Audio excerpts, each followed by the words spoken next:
This is the business of Africa. If it's about Africa, then it's our business, bringing big and small business issues right to your doorstep. Now, every so often on the Business of Africa podcast, we profile leaders who are quietly reshaping the African narrative from dependence to agency. It's a pleasure in this episode to meet another building block to this narrative. Ladies and gentlemen, meet author and founder of the Enterprising Africa Regional Network, or EARN, Mr. Joshua Chimakula, who joins us to tell us more about his journey and looking into the future, what it holds. Mr. Ngoma, so thank you very much. It's such a pleasure to have you on the Business of Africa podcast. Perhaps we can start with an introduction. Please introduce yourself to our listeners and the work that you do. As you rightly said, my name is Joshua Chimakula. I'm a retired mining engineer. I was in the mining industry for almost 3 decades. I retired in 2012. Then I retired to what I'm doing now. So I moved from mining minerals. Now I'm mining talent. So I work with the young people so that we can develop future leaders because we won't be there ourselves much longer. So if there's one thing that I want listeners to remember, let it be this, that Africa's future will not be transformed by speeches. It will be transformed by Africans who build the competence, institutions, and courage to turn ideas into enterprises, and who develop young people to do so. And so that's the work that we are doing now. Is we can say to young people, go and look for work. But where is the work? There is no work there. So we are developing young employers instead of employees. Okay, let's get into the work that you do at EARN, right? And maybe you can introduce it to our listeners, especially when you speak of creating the competence or building the competence and the institutions for young people to then take forward. So the Enterprising Africa Regional Network, talk to us about the ecosystem and essentially what you are solving for. So what we are doing, we develop young Africans in innovation and entrepreneurship. With a focus on agriculture and coming from mining, which was agriculture, because that's first of all, everyone needs food. We need food security, but it's also the biggest employer, particularly in rural areas. So one of the issues that we notice is that whenever we're trying to solve problems, we tend to look at the components of a system instead of looking at the total system. And coming from engineering, what engineering has taught me is that everything is a system and you need to understand the components. If you don't, then the system is going to collapse. So we don't just train, we don't just give technical skills to young people. What first of all is we have to select people correctly. So all of us are born geniuses. But we demonstrate our genius if we are placed in our area of interest. The problem with the current education system is that it assumes that we are all the same. And so it places people with different interests in the same class, teaches them the same subjects, and them using the same standards. And if I don't like history, I'll look like I'm Dara when I'm not. You are giving me something I don't like. So having understood that, we use aptitude tests to go into the community and we select people that have got a natural interest in agripreneurship. And you don't find a lot of these. Again, what the mining teaches you is that if I want a bar of gold, I'll have a huge amount of ground that I need to process. And out of that, I'll get a bar of gold. We do the same. We go into the community with the aptitude tests, and we select the right people that are suitable for agripreneurship. And we bring them here. So we are self-sustaining. We have built infrastructure specifically to train young people in agripreneurship. And so we bring them here. We give them technical skills training. We give them business skills training. But we also do a lot of personal development because a lot of them come from troubled backgrounds. So you want to mold the whole person. And that's why you see a difference between the time they come in and the time they go out. So it's a 12-month program. And so that's the first thing. The second thing is that most programs don't have an exit plan. We have one. We find you land where you're going to settle. We have to look at the funders that could help them. And that's where the big problem is that we don't have a startup fund in the country that can help the young entrepreneurs. And we need to make a deliberate effort to put that in place, because everything after this requires money. You need money for infrastructure, for machinery. You need money for inputs. You need money for coaches. Because a lot of them, they don't do everything for free. You need to be certified for technical standards. We've got 2 farms, both of them are Global Gap certified. We've got a pack house, is food safety certified. So you need sorting, processing, and packaging facilities. Please allow me to just join you there. So this country without a startup fund, would you be speaking about South Africa in particular? Has that been your experience, or other countries that you have dealt with on the continent as well? I think our experience in South Africa has been that the funds that are there, business as usual funds, and they don't take into account that the people we are dealing with just come from school. They don't have collateral, they don't have history in business. And so you cannot use business as usual funding to fund them, because you cannot assess them using the business as usual funding. There should be a specialized funding for startups, understanding that these guys are just starting now. They won't have everything that you need in the business as usual type of funding. I think there's a bank in South Africa that recently went into partnership with the African Development Bank, if I'm not, a commercial bank, and the African Development Bank, if I'm not mistaken, that has announced something of the kind to sort of plug the gap for small businesses in particular. But just going back to the work that EARN does, so when you speak of infrastructure that you actually have where these young people can come in, and there's also an exit plan, talk us through the Groottvlei Climate Smart Horticulture Center, as well as the Bambi Climate Smart Agriculture Hub in Zambia. So Groottvlei being in South Africa and Bambi in Zanzibar. So talk us through the 2 projects. So what we've done is that we have, first of all, at the center in Centurion, we've got a proven model now, and we have created an ecosystem of our subsidiaries. So we got the 2 in agriculture, 1 commercial, 1 training. The commercial one, we use it for aggregating the produce from young people, but we also use that for transition. So when they finish the program, they spend about a year or 2 on our own facilities for them to practice in the real world, to get history both with the funders and the market. And so we have taken all that now, and we are putting that into hubs. So the first hub that we have is the Groottvlei hub, where we've got the 0.5 high-tech greenhouse there that has been funded by the Dutch government through the Netherlands Enterprise Agency, RVO, and ESCOM. And we are going to put in extra funds to build the rest of the site. We've got the 20 hectares there, and we want to make it as a commercial hub, both for training and for transitioning young people. We are doing the same thing in Zanzibar, where we were invited by the government there, and they have given us 70 hectares of land. We have already registered, and we've employed the country manager, and we are beginning to start the operations there.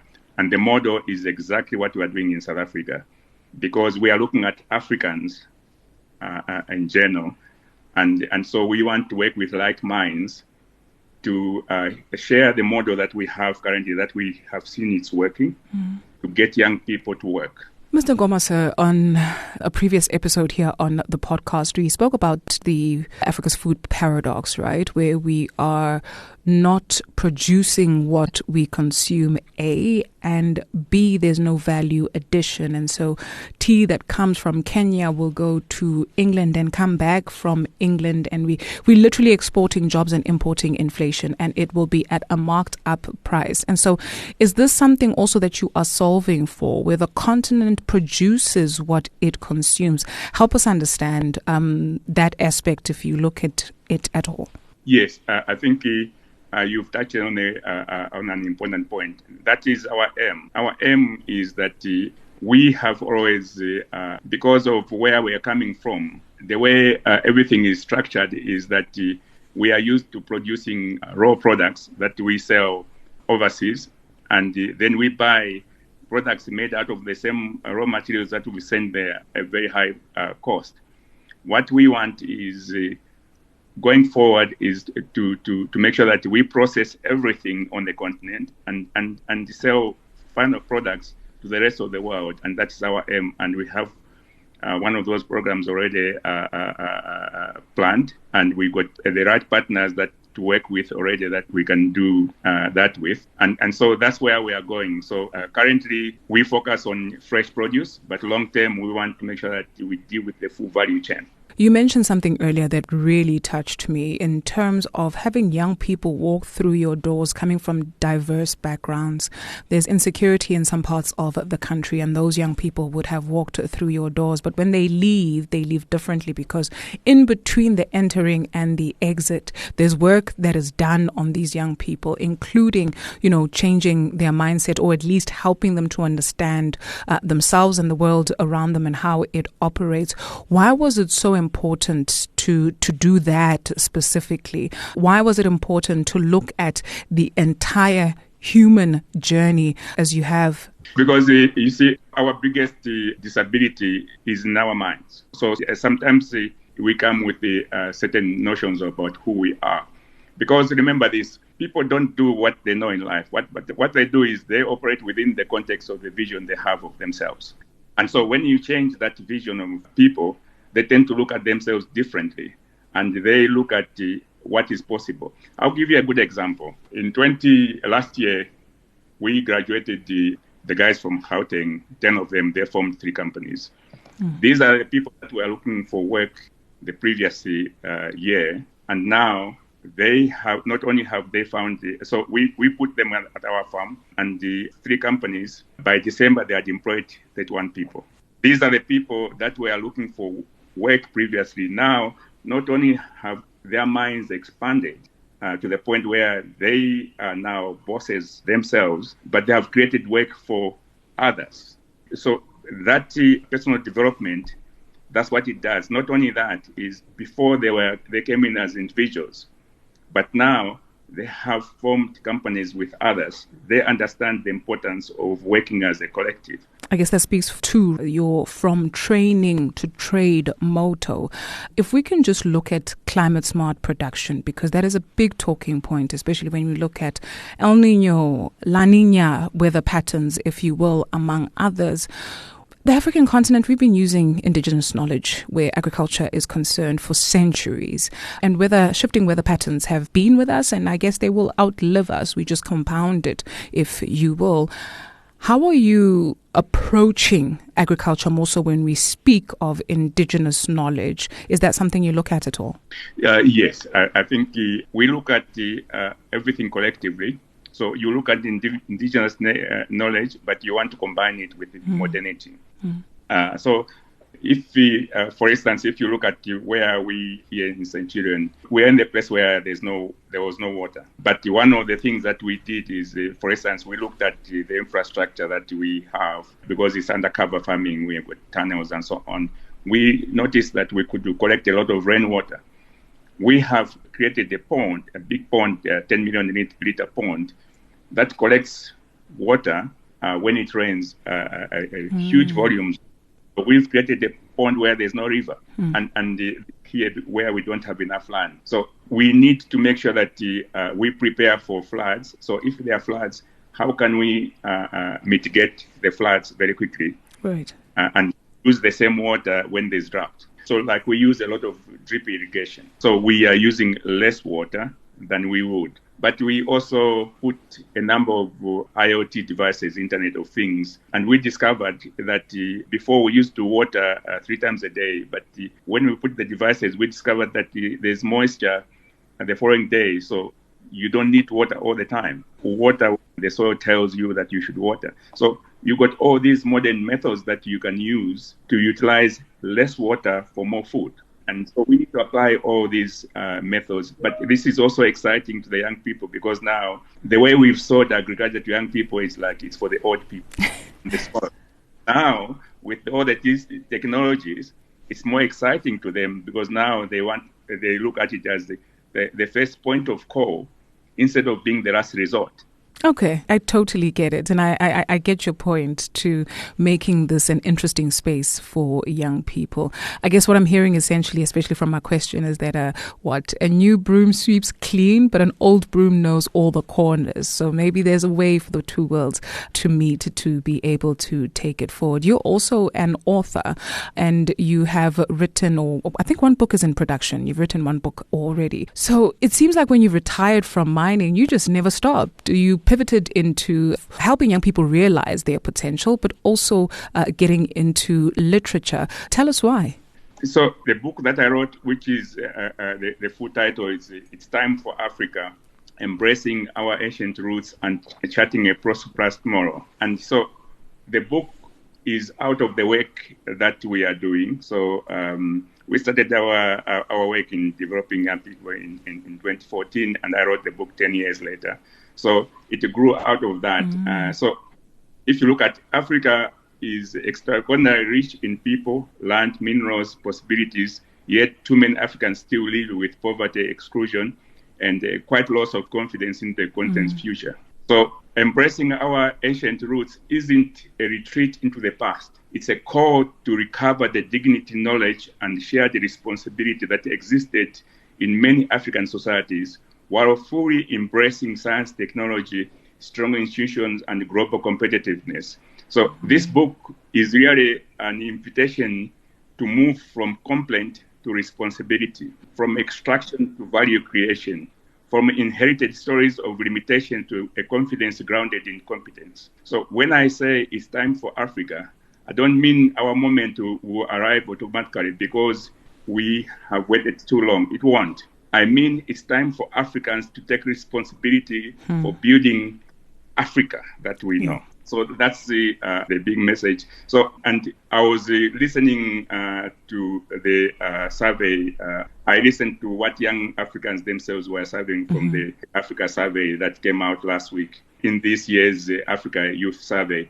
And most still prefer democracy, but a clear majority felt that simply imported Western style modern model doesn't fit the continent. They want a system built from Africans' own realities. So that is the book's argument in their words. Learn from the world, but build from who we are. Fair enough. You can't argue with that, can you? Thank you very much, sir, for your time on the Business of Africa podcast. It's been a great pleasure to get to know you and the work that you do. And for our listeners who are interested, that is the Enterprising Africa Regional Network. You can check out their website. It's very comprehensive, easy to navigate as well. Mr. Joshua Chimakula Ngoma is the founder of EARN, and he is also an author. Thank you very much, sir. Thank you very much for tuning in to the Business of Africa podcast, where we bring big and small business issues right to your doorstep. You'll hear from us again in the next fortnight, God willing. Bahaichu. Bula.